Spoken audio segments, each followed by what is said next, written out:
Hello guys, இந்த வீடியோவில் என்ன பார்க்க போகிறோம் அப்படின்னா இன்றைய தமிழ்நாடு ஆட்சி முறை. ஓகேவா? ஸோ இது வந்து பார்த்தீங்க அப்படின்னா 21வது கிளாஸ் தற்கால தமிழ்நாட்டு வரலாறு புக்கில் 21வது கிளாஸ் தான் பார்க்க போகிறோம். ஸோ இது வந்து ரொம்ப ரொம்ப இம்பார்ட்டன்ட். ஓகேவா? ஸோ எப்போயும் கேட்பீங்க இல்லையா, யூனிட் 9க்கு வந்து எது படிக்கிறது அப்படின்னு. ஸோ யூனிட் 9 டேட்டாஸ் வந்து இதில் கவர் ஆகுது. அண்டு பாலிட்டி ரிலேட்டட் டேட்டாஸும் இருக்கும். தமிழ்நாட்டில் என்னெல்லாம் பண்ணியிருப்பாங்க அப்படிங்கிற மாதிரி, தமிழ்நாடு அப்படிங்கிறத விட ஒரு ஸ்டேட்டில் எது இம்பார்ட்டன்ட் அப்படிங்கிற மாதிரியான விஷயங்கள் ஃபுல்லாகவே இதில் கொடுத்துருப்பாங்க. இன்றைய தமிழ்நாடு ஆட்சி முறை. ஸோ நல்லா பார்த்துக்கோங்க. ஓகேவா? ஸோ உங்களுக்கான கொஸ்டின் இன்றைக்கி என்னன்னு பார்த்தீங்க அப்படின்னா, மறவர் சேதுபதிகள் இருக்காங்க இல்லையா, ஸோ அவங்க ஆட்சியில் வந்த பெண் ஆட்சியாளர் ஒருத்தங்க யார் அப்படிங்கிறத சொல்லுங்கள். அதே மாதிரி நாயக்கர்கள் இருக்காங்க இல்லையா, ஸோ நாயக்கர்களில் 2 பெண் ஆட்சியாளர்கள் இருந்திருப்பாங்க. ஸோ நம்ம நேற்று பார்த்துருப்போம், செஞ்சி, மதுரை, ராமநாதபுரம். ஸோ அதில் ஒரு 2 பெண் நாயக்கர்கள் அப்படிங்கிறவங்க ஆட்சி பண்ணியிருப்பாங்க. அவங்க யார் அப்படிங்கிறதையும் கமெண்டில் சொல்லுங்கள். ஓகே, இப்போ வந்து இன்றைய தமிழ்நாடு அப்படிங்கிறது பார்க்கலாம். ஸோ ஃபஸ்ட் எடுத்ததும் சூப்பரான ஒரு குறள் கொடுத்துருக்காங்க. அறநிழுக்கா தல்லவை நீக்கி மரநிழுக்கா மானமுடையது அரசு அப்படிங்கிறது. இந்த குறளோட மீனிங் என்ன அப்படின்னு பார்த்தோன்னா, அறநெறி தவறாமலும் குற்றம் எதுவுமே செய்யாமலும். ஓகேவா? அதான் அரண் இழுக்கா அல்லவை நீக்கி, அரண் இல்லாதது அறநெறியில் தவறாமல் இருக்கணும், குற்றம் எதுவுமே செய்யாமல் இருக்கணும், மரநிழுக்கா. ஓகேவா? அடுத்தது மரநிழுக்கா அப்படிங்கிறது தான் வீரத்துடனும் மானம். அப்படி ஆட்சி நடத்துகிறவங்க தான் யார் அப்படின்னா சிறந்தவர்கள். ஓகேவா? அறநெறி தவறாமலும் குற்றம் ஏதும் இழைக்காமலும் வீரத்துடனும் மானத்துடனும் ஆட்சி நடத்துபவர்களே சிறந்தவர்கள் அப்படிங்கிறது தான் இந்த குறளோட பொருள். ஸோ குறள் அப்படிங்கிறது எங்கே பார்த்தாலும் அது படித்து வச்சுக்கோங்க, கண்டிப்பாக எக்ஸாமில் யூஸ் ஆகும். எக்ஸாமுக்கு மட்டுமில்லை, லைஃப்க்கும் யூஸ் ஆகும். ஓகே, இப்போ வரலாற்று பின்னணி அப்படின்னு எடுத்துட்டோன்னா, இதில் ஒவ்வொரு ஈச் அண்ட் எவ்ரி லைன் வந்து பார்த்திங்கன்னா உங்களுக்கு இம்பார்ட்டன்ட் டேட்டாவாக தான் இருக்குது. ஸோ எல்லாமே வந்து நம்ம ஆல்ரெடி கேள்விப்பட்ட விஷயங்கள் தான். ஓகேவா? ஸோ ஈஸியாக ஞாபகம் வச்சுக்கலாம். இது வந்து கண்டிப்பாக ஒரு ரிவிஷன் மாதிரி இருக்கும். ஓகே, ஃபஸ்ட்டு வந்து தமிழ்நாட்டு ஆட்சி முறை அப்படிங்கிறது எப்படி பிரிச்சிருக்காங்க, நமக்கு யூனியன் சென்ட்ரல்லே ஆகட்டும் ஸ்டேட்லே ஆகட்டும் 3ஆக பிரிச்சிருப்பாங்க. ஒன்று லெஜிஸ்லேச்சர், அடுத்தது வந்து எக்ஸிக்யூட்டிவ், இன்னொன்று ஜுடிஷியரி இல்லையா, சட்டமன்றம், ஆட்சித்துறை, நீதித்துறை. ஸோ இப்படி தான் வந்து ஸ்ப்ளிட் பண்ணியிருக்காங்க. இது 3மே வந்து ஸ்டார்டிங்கில் இருந்தே வளர்ச்சி பெற்றுட்டு வந்தது தான் அப்படின்னு அப்போ நமக்கு தெரியும். ஸோ பிரிட்டிஷ் அப்படிங்கிறது வந்து 1600 இங்கே ஈஸ்ட் இந்தியா கம்பெனி அப்படிங்கிறத நிறுவுறாங்க.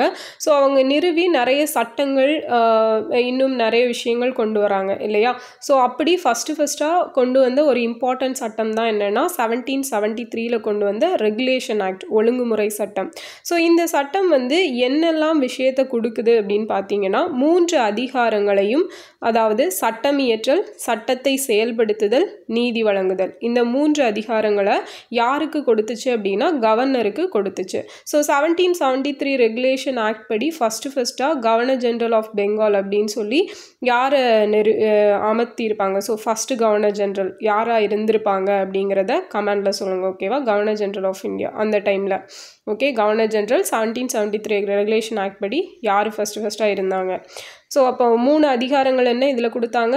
ஒன்று வந்து சட்டம் இயற்றுதல், அடுத்தது அதை செயல்படுத்துறது, இன்னொன்று நீதி வழங்குதல். நெக்ஸ்ட் பார்த்தீங்க அப்படின்னா 1833 சார்ட்டர் ஆக்ட். ஸோ பட்டய சட்டம். இது என்ன சொல்லுது அப்படின்னா, சட்டம் இயற்றும் அதிகாரத்தை வந்து ஆளுநர்கிட்டருந்து பிரிச்சுச்சு. ஸோ ஃபஸ்ட்டில் வந்து எல்லாமே ஆளுநர் நீங்களே பார்த்துக்கோங்க அப்படின்னு கொடுத்துட்டாங்க. அதுக்கப்புறம் இந்த 1833 சார்ட்டர் ஆக்டில் தான் ஓகே சட்டம் இயற்றுறதை மட்டும் நீங்கள் பார்க்க வேண்டாம் அப்படின்னு சொல்லி ஆளுநர்கிட்டருந்து பிரிச்சுட்டாங்க, மற்ற எல்லாத்தையும் நீங்கள் பார்த்துக்கோங்க அப்படின்னு. Next 1861 council act. ஸோ இதில் என்ன சொன்னாங்க அப்படின்னா, மாநில சட்டமன்றம் அப்படிங்கிறது இதன்படி தான் உருவாக்கப்படுது. ஸோ இது வந்து நம்ம நிறைய வீடியோஸில் பார்த்துட்டோம். இப்போ கூட ரீசெண்டாக நடந்த குரூப் 1 எக்ஸாமில் கேட்ட கொஸ்டின், மாநில சட்டமன்றம் உருவாக வழிவகுத்த சட்டம் எதுனா 1861 இந்தியன் கவுன்சில் ஆக்ட் அப்படிங்கிறது தான் அதுக்கான ஆன்சர்.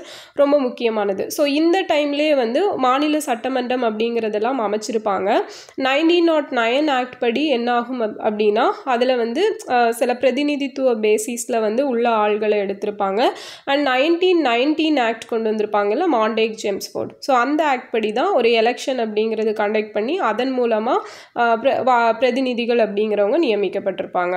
அடுத்தது 1892 கவுன்சில் ஆக்ட். ஸோ இது என்ன சொல்லுது அப்படின்னா சென்னை மாகாண சட்டமன்றத்தோட அதிகார எல்லையை விரிவுபடுத்தியது. ஸோ அப்போ கேட்கலாம், சென்னை மாகாண சட்டமன்றத்தின் அதிகார எல்லையை விரிவுபடுத்தின சட்டம் எது அப்படின்னா 1892 கவுன்சில் ஆக்ட். ஓகே, ஸோ இதுவும் ரொம்ப முக்கியம். அதுக்கப்புறம் என்ன அப்படின்னா 1909 கவுன்சில் ஆக்ட். ஸோ இதை தான் என்னன்னு சொல்கிறோம், மின்டோ மார்லே ரிஃபார்ம் அப்படின்னு சொல்கிறோம். ஸோ இதுவுமே சட்டமன்றம் ரிலேட்டடாக தான் சில விஷயங்களை வந்து மாற்றம் பண்ணுது. எப்படி 1861 கவுன்சில் ஆக்டில் கொண்டு வந்தாங்களோ அதில் சில மாற்றங்கள் அப்படிங்கிறது இந்த 1900 ஆக்ட் படி கொண்டு வராங்க. இதுக்கப்புறமா 1919 மாண்டேக்-செம்ஸ்ஃபோர்ட் ஆக்ட். ஸோ இதில் என்ன கொண்டு வராங்க, ரிசர்வ்ட் அண்ட் டிரான்ஸ்ஃபர்டு, ஒதுக்கப்பட்ட துறை மாற்றப்பட்ட துறை அப்படின்னு சொல்லி ரெண்டாக ஸ்ப்ளிட் அப் பண்ணுறாங்க. ஒதுக்கப்பட்டவை எல்லாம் வந்து பிரிட்டிஷ்காரங்க, இந்த மெயினாக மணி ரிலேட்டடானது, ஸோ வருவாய், மெயினாக அட்மினிஸ்ட்ரேஷன் பண்ணுற விஷயங்கள், ஸோ எல்லாத்தையும் இவங்க ஒதுக்கியிருக்காங்க. ட்ரான்ஸ்ஃபர் பண்ணது, அதாவது இப்போ ஸ்டேட்டில் இருக்கிறவங்களுக்கு எதை மாற்றி கொடுக்குறாங்க அப்படின்னா இந்த கல்வி, அந்த மாதிரி விஷயங்கள், இப்போ நீர்ப்பாசனம், ஸோ இந்த மாதிரி விஷயங்களெல்லாம் இங்கே ஒதுக்கிடுறாங்க. ஓகேவா, ஸோ இப்படி தான் 1919 ரெண்டாக ஸ்ப்ளிட் அப் பண்ணுறாங்க. இந்த சட்டத்தோட பேசிஸில் தான் ஜஸ்டிஸ் பார்ட்டி அப்படிங்கிறது 1920-21 பீரியடில் நடந்த எலெக்ஷனில் வின் பண்ணி வராங்க. ஸோ இந்த ஸ்டோரி தான் நம்ம ஆல்ரெடி நிறைய டைம் பார்த்தாச்சு. அந்த ஒத்துழையாமை இயக்கத்தை காந்தியடிகள் ஸ்டார்ட் பண்ணனால மற்ற கட்சிகள் எல்லாம் அதுக்கு ஒத்துழையாமை இயக்கத்துக்கு சப்போர்ட் பண்ணனால எலெக்ஷனில் நின்று இருக்க மாட்டாங்க. பட் ஜஸ்டிஸ் பார்ட்டி வந்து இதுதான் நல்ல டைமு, இப்போ நின்னா தான் வின் பண்ண முடியும் அப்படிங்கிற ஒரு விஷயத்தை யூஸ் பண்ணி நின்று ஜெயிச்சிருவாங்க. அடுத்தது 1935 ஆக்ட். ஸோ இதன்படி கவர்மெண்ட் ஆஃப் இந்தியா ஆக்ட், இதன்படி என்ன அப்படின்னா சென்னை மாகாண சட்டமன்றம் அப்படிங்கிறது சட்டப்பேரவை, சட்ட மேலவைன்னு ஸ்ப்ளிட் அப் ஆகுது. Legislative assembly, legislative council. ஓகேவா, ஸோ எம்எல்சி எம்எல்ஏ சொல்லுவோம் இல்லையா, ஸோ ரெண்டாக பிரிக்கிறாங்க. அண்ட் 2 அவைகளை கொண்ட ஈரவை சட்டமன்றம், பை கேமரல் லெஜிஸ்லேச்சர். ஸோ இப்போது பை கேமரல் லெஜிஸ்லேச்சர் அப்படிங்கிறது எந்தெந்த ஸ்டேட்டில் இருக்குது அப்படின்னு நமக்கு தெரியும் இல்லையா. ஸோ இங்கே சவுத்தில் எடுத்துட்டீங்க அப்படின்னா கர்நாடகா, தெலுங்கானா, ஆந்திரா 3 ஸ்டேட்லேயும் இருக்கும். இங்கே வெஸ்ட் சைடு எடுத்துட்டீங்க அப்படின்னா மகாராஷ்டிராவில் இருக்கும். மேலே பார்த்தீங்க அப்படின்னா பீகார்லேயும் உத்தரப்பிரதேஷ்லேயும் இருக்கும். ஸோ ஜம்மு காஷ்மீரில் இருந்துச்சு, பட் ஜம்மு காஷ்மீரை தான் என்ன பண்ணிட்டாங்க, நமக்கு யூனியன் டெரிட்டரியாக சேஞ்ச் பண்ணிட்டாங்க.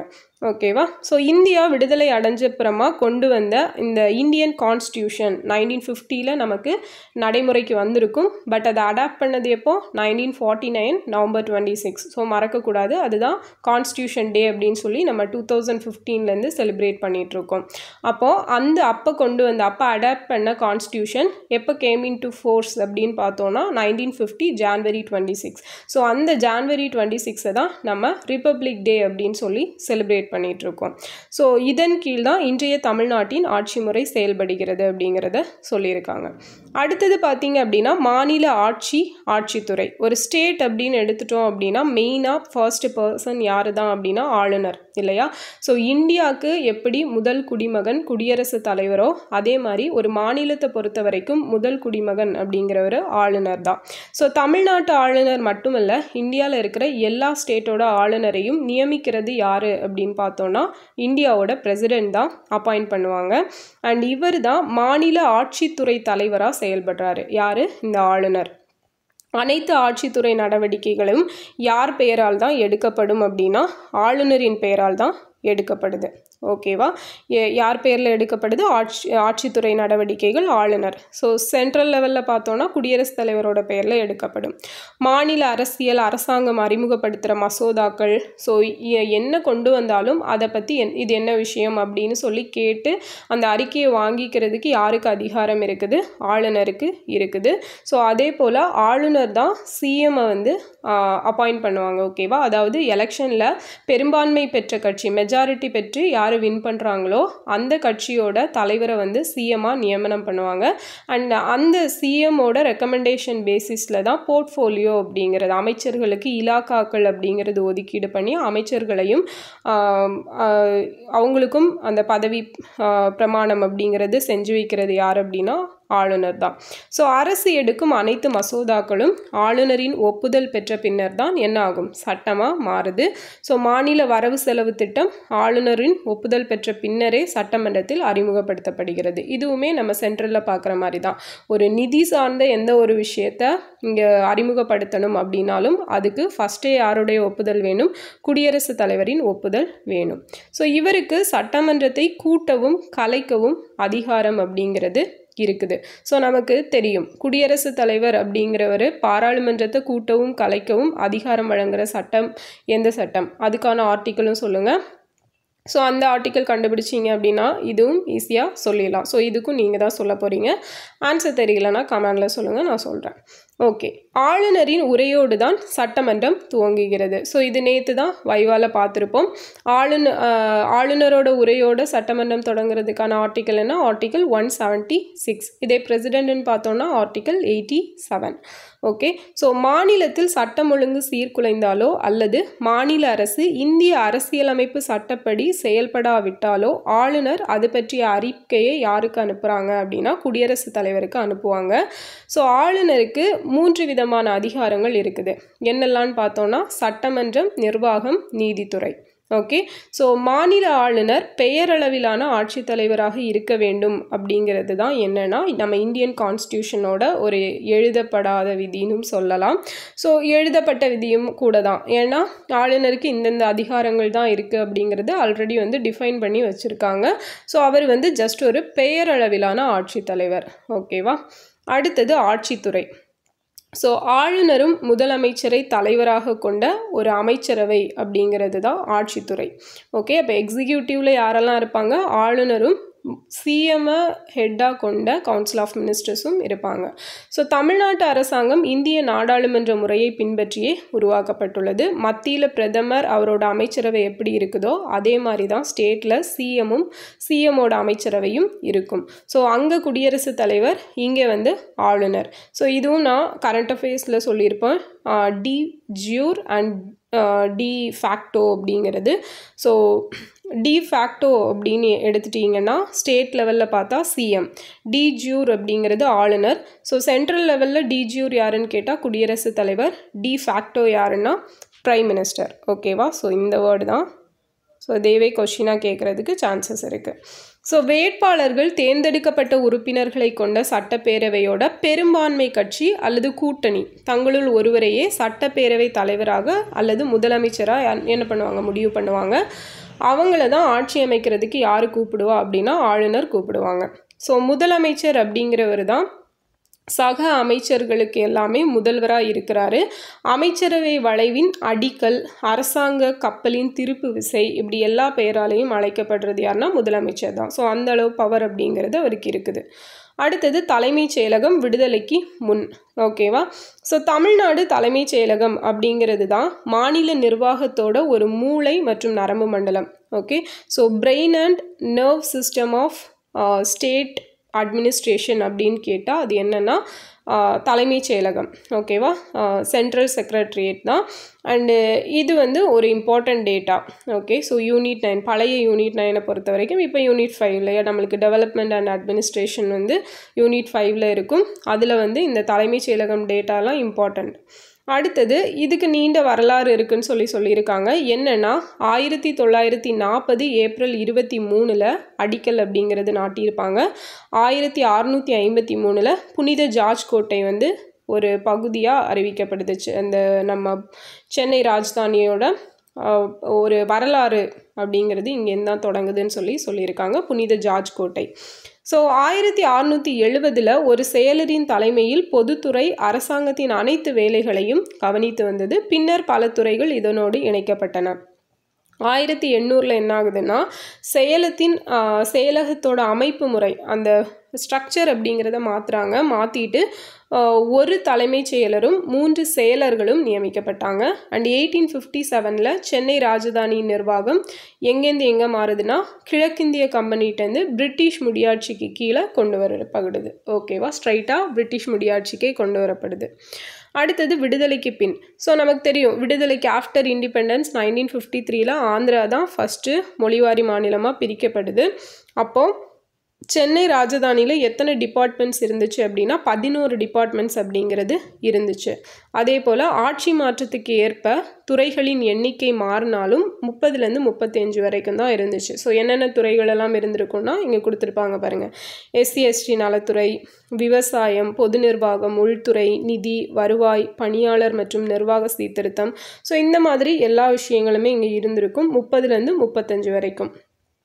அடுத்தது பார்த்தீங்க அப்படின்னா ஸோ இதிலேயே கவர் ஆகுறதா இந்த தகவல் தொழில்நுட்பம், சட்டப்பேரவை, முனிசிபல் நிர்வாகம், கைத்தறி எல்லாமே. அடுத்தது நிரந்தர அமைப்பு. ஸோ தமிழ்நாட்டோட தலைமைச் செயலகம் அப்படிங்கிறது ஒரு நிரந்தரமான நிர்வாக அமைப்பு. இதோட பதவி காலமும் நிலையாக தான் இருக்கும். ஆட்சி மாற்றம் ஏற்பட்டால் கூட தொடர்ந்து செயல்படுறது எது அப்படின்னா இந்த தலைமைச் செயலகம் தான். ஸோ அதில் வந்து யாரெல்லாம் இருப்பாங்க அப்படின்னு பார்த்தோம் அப்படின்னா அகில இந்திய பணியாளர்கள், அதாவது IAS ஆஃபீஸர்ஸ், அப்புறம் TNPSC மூலமாக பணியில் எடுக்கிறாங்க இல்லையா, ஸோ அவங்க. அதுக்கப்புறம் ஒவ்வொரு துறையிலும் உள்ள செயலக அலுவலர்களின் படிநிலை வரிசை அப்படிங்கிறத அடுத்து கொடுத்துருக்காங்க. அப்போ யாரெல்லாம் இருப்பாங்க?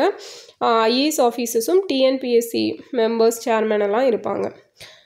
ஸோ செயலக அலுவலகங்களோட ஹயரார்கி படிநிலை வரிசை கொடுத்துருக்காங்க. ஃபஸ்ட்டு வந்து செயலர், கூடுதல் செயலர், இணை செயலர், துணை செயலர், உதவி செயலர், சார்பு செயலர். ஓகேவா? செயலர்லேயே 6 இருக்குது. செயல், கூடி இணைஞ்சி துணையாக இருந்து உதவி பண்ணுறது, கூடி இணைஞ்சி துணையாக இருந்து உதவி பண்ணுறது. ஸோ சார்பு பிரிவு, உதவி பிரிவு, சார்பு பிரிவு, உதவி பிரிவு, உதவியாளர், சுருக்கெழுத்தர் மற்றும் தட்டச்சர், அலுவலக உதவியாளர். ஓகேவா? ஜஸ்ட் இந்த ஹைரார்கி வந்து ஞாபகம் வச்சுக்கோங்க, மேபி கேட்கலாம். ஒவ்வொரு அமைச்சரகமும் அதிகார வர்க்கத்தினரின் துணை கொண்டு செயல்படுகிறது. ஸோ மினிஸ்ட்ரி செயல்படணும்னா யாரோட ஹெல்ப் வேணும் அப்படின்னா பியூரோக்ரேட்ஸ், இவங்க ஹெல்ப் வேணும், அதிகார வர்க்கத்தினர். தமிழ்நாட்டில் ஒவ்வொரு செயலகத்துறைக்கும் செக்ரட்டரியேட் டிபார்ட்மெண்ட், ஒரு குடிமக்கள் பட்டயம், ஓகேவா, அதாவது சிட்டிசன் சார்ட்டர்னு சொல்லுவாங்க, அது வச்சுருப்பாங்க ஒவ்வொரு செயலகத்துறையிலையும். ஸோ இதை தான் என்னன்னு சொல்கிறாங்கன்னா மிஷன் ஸ்டேட்மெண்ட், துறை குறிக்கோள் அறிக்கை அப்படின்னு சொல்லி அழைக்கப்படுது. அடுத்தது நிர்வாக சீர்திருத்தம். நம்ம தமிழ்நாட்டில் நிர்வாக சீர்திருத்தத்தை செய்ய தான் அலுவலர் நிர்வாக சீர்திருத்தத்துறை அப்படிங்கிறது இருந்திருக்கும். இது வந்து 1876 நவம்பர் 6 பிரிட்டிஷ் அரசாங்கத்தால் உருவாக்கப்பட்டது தான் எது? இந்த personal and administrative reforms department. So இதில் வந்து 3 வகையான நடவடிக்கைகள் எடுக்கப்படுது. என்னெல்லாம்னு பார்த்தோம் அப்படின்னா சட்டப்படியான விதி கட்டுப்பாடு, ஆலோசனை நடவடிக்கைகள், நிர்வாக நடவடிக்கைகள், இது 3 தான் எடுக்கப்படுது. அடுத்தது நிர்வாக சீர்திருத்த குழு. ஸோ நீதிபதி AK ராஜன், ஓகேவா, இவரோட தலைமையில் 10 பேர் கொண்ட ஒரு நிர்வாக சீர்திருத்த குழு அப்படிங்கிறது அமைக்கப்படுது. அந்த குழுவோட நோக்கம் என்ன அப்படின்னா செயலகத்திலேருந்து, அதாவது தலைமை செயலகத்திலேருந்து கிராம பஞ்சாயத்து வரையான நிர்வாகத்தை ஒரு டிரான்ஸ்பரண்டாகவும் கரப்ஷன் ஃப்ரீயாகவும் இருக்க வழிவகை செய்யுது. ஸோ இது பல மாவட்டங்களுக்கு சென்று மாவட்ட ஆட்சியர், முக்கிய துறைகளின் அலுவலர்கள், ஸோ இவங்களெல்லாம் சந்தித்து விவாதம் நடத்தி அறிக்கையை சமர்ப்பிச்சிருக்கு. அடுத்தது மின்னாட்சி. தமிழ்நாட்டு செயலகம் மின்னாட்சி மயமாக்கப்பட்டுள்ளதுன்னு சொல்லியிருக்காங்க. அதாவது அலுவலர் நிர்வாக சீர்திருத்தங்கள் துறையும் தேசிய தகவல் மையம், நேஷ்னல் இன்ஃபர்மேஷன் சென்டர். ஸோ இதுவே பார்த்தீங்கன்னா ஒரு தடவை அந்த அப்ரிவேஷன் இருக்கு இல்லையா, அப்ரிவேஷன் கொஸ்டின் அதில் கேட்டிருக்காங்க NIC அப்படிங்கிறது என்னென்னு. ஸோ இது எல்லாத்தையும் மின்மயமாக்கி துறைவாரியாக அரசாங்க இணையதளத்தில் கொடுத்துருக்கு. இவற்றை கணினி மூலம் தெரிந்து கொள்ளலாம். அடுத்தது தகவல் அறியும் உரிமை சட்டம். ஸோ இது மத்திய அரசாங்கத்தால் 2005 அக்டோபர் 12 எஸ்டாப்ளிஷ் பண்ணியிருப்பாங்க. தமிழ்நாடு அரசு அப்படிங்கிறது ஸ்டேட் இன்ஃபர்மேஷன் கமிஷனை அமைச்சிருக்கு. ஸோ அதில் ஒரு தலைமை தகவல் கமிஷனரும் 2 தகவல் கமிஷனர்களும் அவருக்கு துணையாக இருப்பாங்க. அண்ட் இதுக்கு ஒரு செயலரும் உதவி அலுவலர்களும் இருக்காங்க. அந்த இதுபடி எந்த ஒரு குடிமகனும் அரசாங்க செயலகம், துறை, அலுவலகம், அலுவலர், கோப்பு, செயல்பாடுகள், ஸோ இது ரிலேட்டடான தகவல்கள் எல்லாம் வாங்கிக்க முடியும் அப்படிங்கிறது தான் இதோட முக்கியமான விஷயம். அண்ட் தகவல் அறியும் உரிமை சட்டம் பற்றி சொல்கிற ஆர்டிக்கல் ஆல்ரெடி பார்த்துருப்போம், ஆர்டிக்கல் 1A. ஓகேவா? ஸோ இந்த தகவல் அறியும் சட்டப்படி தகவல்களை கொடுக்கறதுக்காக ஒரு பொது அலுவலர் அப்படிங்கிறது இருப்பார், PIO இல்லை. ஸோ அவர் வந்து எத்தனை நாட்களுக்குள்ளே அந்த ரிப்போர்ட் அப்படிங்கிறத கொடுக்கணும் அப்படின்னா 30 நாளைக்குள்ளே என்ன டீட்டெயில் அப்படிங்கிறத பார்த்து கொடுக்கணும். அடுத்தது பார்த்தீங்க அப்படின்னா தமிழ்நாட்டு தேர்வாணையம். ஸோ 1923ல் லீ கமிஷன் அப்படிங்கிறது இந்தியாவில் ஒரு மத்திய பொதுப்பணி ஆணையம் அமைக்கப்பட வேண்டும் அப்படின்னு சொல்லி பரிந்துரைக்கிறாங்க. ஆனால் இது போன்ற மாநில பொதுப்பணி ஆணையம் அமைப்பது பற்றி எந்த ஒரு சிபாரிசும் செய்யலை. எனினும் தமிழ்நாட்டில் நீதி கட்சி ஆட்சி செய்தபோது 1929ஆம் ஆண்டு சென்னை சட்டமன்றத்தில் நிறைவேற்ற சட்டத்தின்படி சென்னை தேர்வுக்குழு அப்படிங்கிறது அமைக்கப்படுது. எப்போ? 1929ல். ஸோ இந்தியாவிலேயே ஃபஸ்ட்டாக நம்ம தமிழ்நாட்டில் தான் முதல் பணியாளர் தேர்வுக்குழு அப்படிங்கிறது அமைக்கப்படுது 1923ல். அதுக்கு முன்னாடி அமைக்கப்பட்டது 1923 அக்டோபர் 1 அந்த ஆணையம் ஒன்று அமைச்சிருப்பாங்க. லீ கமிஷனை பேஸ் பண்ணி அந்த தேர்வாணையம் அமைக்கப்பட்டிருக்கும். பின்னர் 1957 மாநில மறுசீரமைப்புக்கு பின்னர் பணியாளர் தேர்வுக்குழு சென்னை தலைமையகமாக கொண்ட சென்னை பொதுப்பணியாளர் தேர்வாணையம், அதாவது டிஎன்பிஎஸ்சி அப்படின்னு சொல்லி பேரை மாற்றுறாங்க 1957ல். ஸோ இது ஒரு அரசியல் சார்ந்த அமைப்பு தான், கான்ஸ்டியூஷனல் பாடி. அண்டு நவீன அறிவியல் பூர்வமான தேர்வு முறையை கையாண்டு தேர்வு நடத்தி மாநில அரசுக்கு தேவையான அலுவலரை தெரிவு செய்து சிறப்பாக செயல்படுத்துகிறது. 6 மாதங்களுக்கு ஒரு முறை தேர்வுகள் நடத்தப்பட்டு எல்லாரும் தேர்வு செய்யப்படுவாங்க. அடுத்தது சட்டமன்றம். ஸோ சட்டமன்றம் அப்படின்னு பார்த்தோன்னா ஃபஸ்ட்டு சட்டப்பேரவை. 1935 இந்தியன் கான்ஸ்டியூஷன் படி தான் இது 2ஆக ஸ்ப்ளிட் அப் ஆகுது. ஒன்று ஈரவை சட்டமன்ற முறை அப்படிங்கிறது தான். அண்ட் அதில் தான் legislative assembly, Vidhan Sabha and legislative council அப்படிங்கிறது இருக்கும். ஓகே.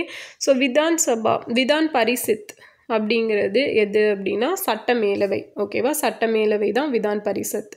சட்டப்பேரவை உறுப்பினர்கள் யாரால் தேர்ந்தெடுக்கப்படுறாங்க? மக்களால். அண்ட் சட்ட மேலவை உறுப்பினர்கள் பட்டதாரி ஆசிரியர், சமுதாய பங்களிப்பாளர், பிரதிநிதிகள் இவங்களோட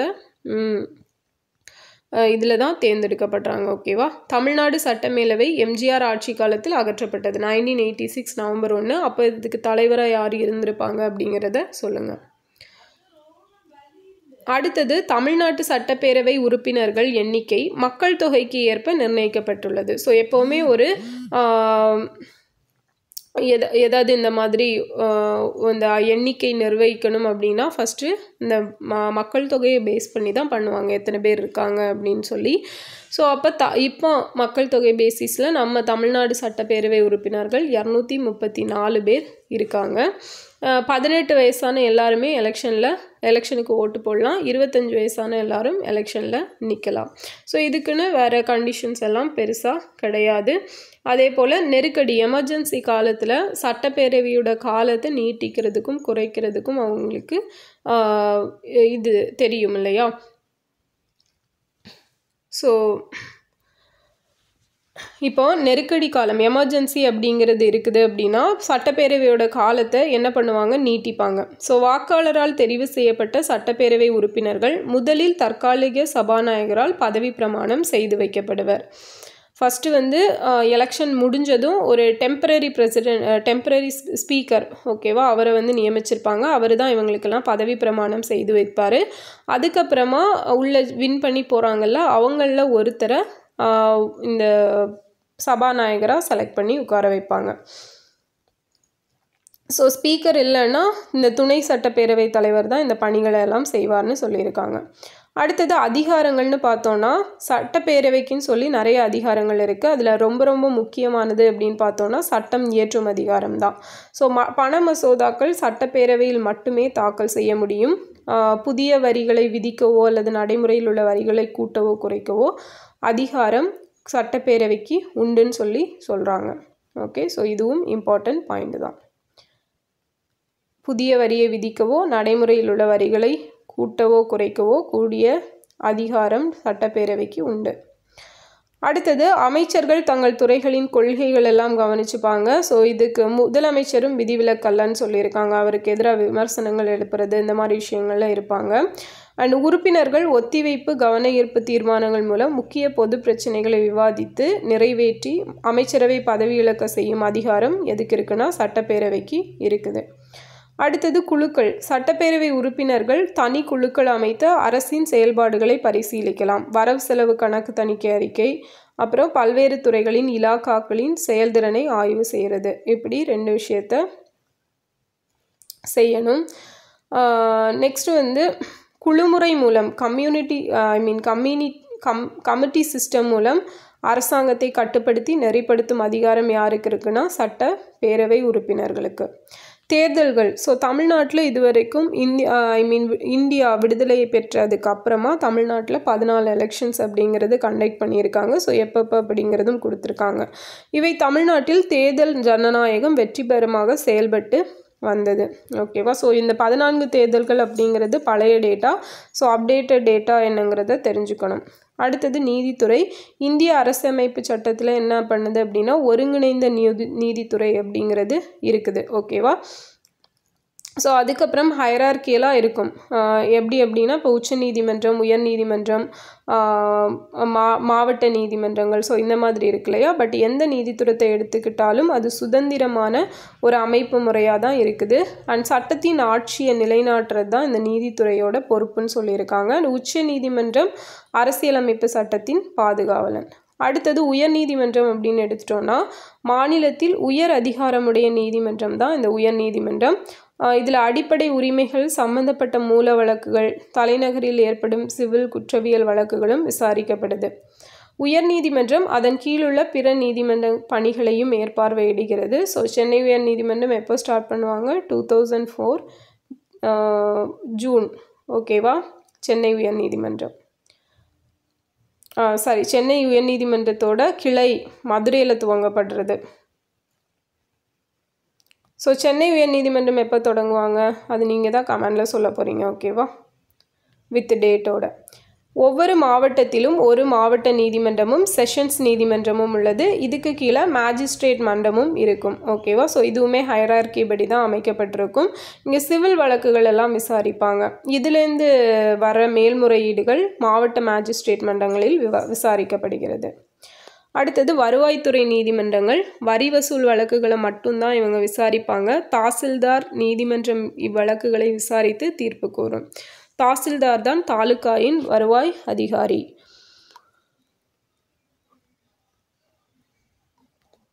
ஸோ இது வந்து கேட்கலாம். தாசில்தார் தாலுகாவின் வருவாய் அதிகாரி யார் அப்படின்னா தெரியணும். தாசில்தார். ஓகேவா.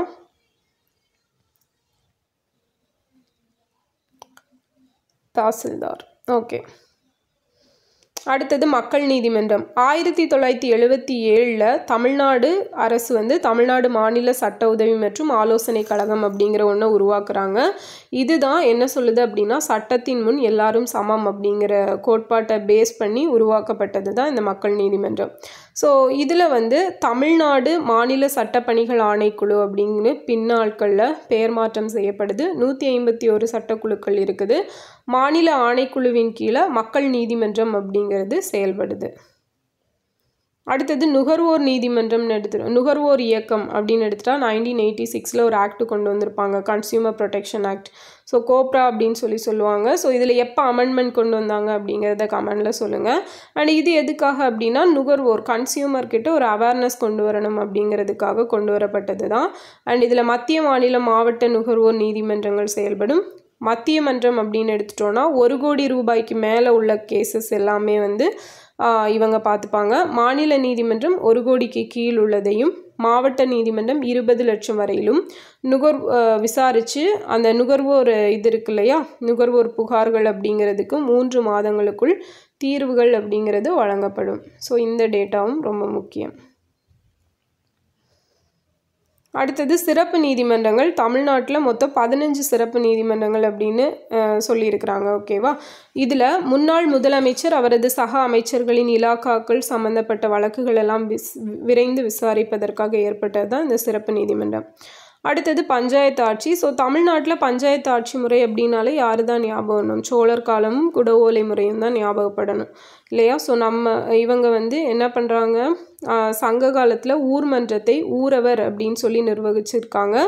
களப்பிரர் குறியீட்டால் தடைப்பட்ட ஊராட்சி நிர்வாக அமைப்புகள் சோழர் காலத்தில் புதுப்பிக்கப்பட்டு புத்துயிர் ஊட்டப்பட்டு விரிவாக்கப்பட்டன. ஓகேவா. சோழர் காலம் பஞ்சாயத்து ஆட்சியின் பொற்காலம். அடுத்தது ஆங்கிலேயரோட வருகைக்கு அப்புறமா Lionel Place, colonel Alexander Read, John Hodgson இவங்கெல்லாம் உள்ளாட்சி நிர்வாகத்தில் ஆர்வம் கொண்டிருப்பாங்க. தாமஸ் மன்றோ இருக்கார் இல்லையா, அவர் தான் தமிழ்நாட்டில் பாரம்பரிய பஞ்சாயத்து அமைப்பு முறையை மீட்பதற்கு முயற்சிகள் எல்லாம் தொடங்கினார். அதுக்குன்னு ஒரு சட்ட வடிவம் அப்புறம் அங்கீகாரம் அப்படியெல்லாம் கொடுத்தது யாருன்னா ரிப்பன் பிரபு தான். அவர் பின்னர் தமிழ்நாட்டில் நீதி கட்சி ஆட்சியின் போது இயற்றப்பட்ட உள்ளாட்சி அமைப்புகள் சட்டம் அதில் இருந்த விஷயங்கள் எல்லாம் கிராம, தாலுகா, மாவட்ட அமைப்புகளுக்கு சுயேட்சையாக செயல்படும் அந்தஸ்தை கொடுத்தது. ஓகே, ஸோ இது வந்து ஆக்ட் எப்போ 1920. அடுத்தது விடுதலைக்கு அப்புறமா பார்த்தோம் அப்படின்னா 73rd 74th constitution amendment act 1992 வந்திருக்கும். பஞ்சாயத்து ராஜும் நகர்பாலிகா அப்படிங்கிறது. ஸோ தமிழ்நாட்டில் 94 நிறைவேற்றப்பட்டு 2006 அதில் சட்ட திருத்தம் அப்படிங்கிறது பண்ணியிருப்பாங்க. கிராம பஞ்சாயத்து, ஊராட்சி ஒன்றியம், பஞ்சாயத்து, மாவட்ட பஞ்சாயத்து. ஸோ இதை அடுக்கணும் 3 tier சிஸ்டம் அப்படிங்கிறது. பஞ்சாயத்து அமைப்புன்னு எடுத்துட்டோம் அப்படின்னா பதவிகளுக்கு 50% சுழற்சி முறையில் இடஒதுக்கீடு பெண்களுக்கு கொடுப்பாங்க. அதுக்கப்புறம் தாழ்த்தப்பட்ட பழங்குடியினருக்கு விகிதாச்சாரத்துக்கு ஏற்ப இடஒதுக்கீடு. பஞ்சாயத்து உறுப்பினர்களோட பதவிக்காலம் 5 ஆண்டுகள். மாநில தேர்தல் ஆணையம் தான் இதுக்கான தேர்தல்களையும் நடத்துது. ஓகேவா. பஞ்சாயத்து நிர்வாகம், ஸோ இது வந்து பிளாக் டெவலப்மெண்ட் ஆஃபீஸர் இல்லையா, பஞ்சாயத்து தலைவர், அவருக்கு மேலே பிளாக் டெவலப்மெண்ட் ஆஃபீஸர், அவருக்கு மேலே எக்ஸிக்யூட்டிவ் ஆஃபீஸர், ஃபைனலாக கமிஷனர். ஓகே, முனிசிபாலிட்டி கமிஷனர் இருப்பார். ஸோ இதெல்லாம் இம்பார்ட்டன்ட் டேட்டா தான். அடுத்தது நகராட்சி. தமிழ்நாட்டில் ஊராட்சி அமைப்புகள் அன்றி மாநகராட்சி, நகராட்சி, பேரூராட்சி அப்படிங்கிற 3 அமைப்புகள் இருக்குது. ஸோ மாநகராட்சியோட தலைவர் நகர தந்தையாக இருப்பார், நிர்வாகி. ஓகே, அதாவது மேயர். மாநகராட்சியின் தலைவர் யார்? மேயர். அண்டு நிர்வாக தலைவர் அப்படின்னு எடுத்துட்டோன்னா முனிசிபல் கமிஷனர் இருப்பார். நகராட்சி அதன் தேர்ந்தெடுக்கப்பட்ட தலைவரும் நிர்வாகி ஆணையரும் நிர்வகிக்கின்றனர். பேரூராட்சி மன்றங்கள் தனிநிலை, தேர்வு நிலை, முதல் நிலை, 2ஆம் நிலை, இப்படி 4 அடுக்குகளாக ஸ்பிளிட்டப் பண்ணியிருக்காங்கன்னு சொல்கிறாங்க. ஓகே, நெக்ஸ்ட்டு பார்த்தீங்க அப்படின்னா ஓகே இவ்வளோதான்.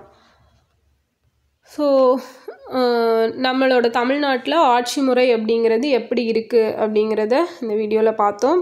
நல்லா டீட்டெயிலாக புரிஞ்சிருக்கும்னு நினைக்கிறேன். ஓகேவா, கேட்ட கொஷின்ஸ்க்கெல்லாம் ஆன்சர் பண்ணிடுங்க. நெக்ஸ்ட் வீடியோவில் பார்க்கலாம். தேங்க்யூ.